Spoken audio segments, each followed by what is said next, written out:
ఏం చెప్పారు జగన్మోహన్ రెడ్డి గారు? రాజశేఖర రెడ్డి గారు హంద్రీనివా ప్రాజెక్టు 90% పనులు పూర్తి చేశారు. నాకు ఓట్లేసి గెలిపించండి రాజశేఖర రెడ్డి గారి కొడుకును. రాజశేఖర రెడ్డి గారు వదిలి వెళ్ళిపోయిన హంద్రీనివా ప్రాజెక్టును పూర్తి చేస్తాను, నేను 6 నెలల్లోనే పూర్తి చేస్తాను అని జగన్మోహన్ రెడ్డి గారు ఇలాగే మైకు పెట్టుకొని 5 సంవత్సరాల క్రితము మీకు మాటిచ్చిపోలేదా? అయిందా అన్న హంద్రీనివా ప్రాజెక్టు 1000 ఎకరాల లక్షల ఎకరాలకు నీళ్ళు ఇచ్చే ప్రాజెక్టు. హంద్రీనివా ప్రాజెక్టు రాజశేఖర రెడ్డి గారి కలల ప్రాజెక్టు. రాయలసీమ ప్రాంతం, ఈ చుట్టుపక్కల ప్రాంతం మొత్తం సస్యశ్యామలం చేసే ప్రాజెక్టు.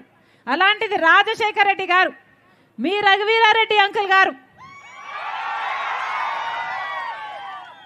పెద్దవాళ్ళు పెద్ద మనసు చేసుకుని గొప్ప ప్రణాళికలు చేసి హంద్రీనివా ప్రాజెక్టుని 90% పనులు వాళ్ళే పూర్తి చేస్తే పోనీ జగన్మోహన్ రెడ్డి గారికి చేతనైందా?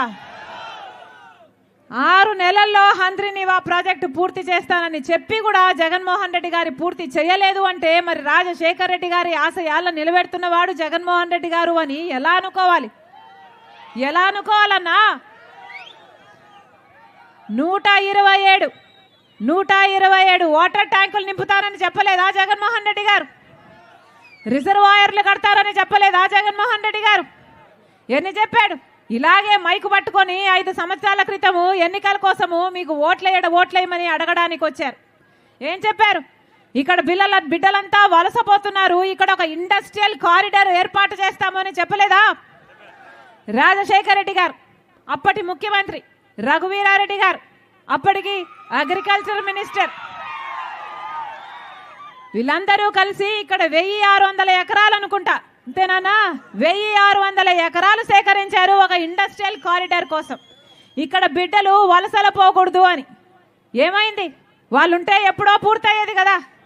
రాజశేఖర రెడ్డి గారు బ్రతుకుంటే భూమి సేకరించారు, మీ రఘువీరారెడ్డి గారు భూమి కూడా సేకరించారు. రాజశేఖర రెడ్డి గారు ఉంటే బ్రహ్మాండంగా ఒక ఇండస్ట్రియల్ కారిడార్ వచ్చేది. వాళ్ళు వెళ్ళిపోయారు. రాజశేఖర రెడ్డి గారి తర్వాత వచ్చిన ముఖ్యమంత్రులు ఎవరైనా పట్టించుకున్నారా? ఇప్పుడు 5 సంవత్సరాలు జగన్మోహన్ రెడ్డి గారు ఉన్నాడు, ఇండస్ట్రియల్ కారిడార్ వచ్చిందా? ఉద్యోగాలు లేవు. ఇండస్ట్రియల్ కారిడార్ వచ్చుంటే ఉద్యోగాలు వచ్చును. ఉద్యోగాలు లేక 10,000 రూపాయలకు 12,000 రూపాయలకు బెంగళూరుకు వెళ్ళి మీ బిడ్డలు ఎంతమంది పని చేస్తున్నారు? ఎంతమంది వలసపోయారన్నా? ఎవరు పట్టించుకుంటున్నారు?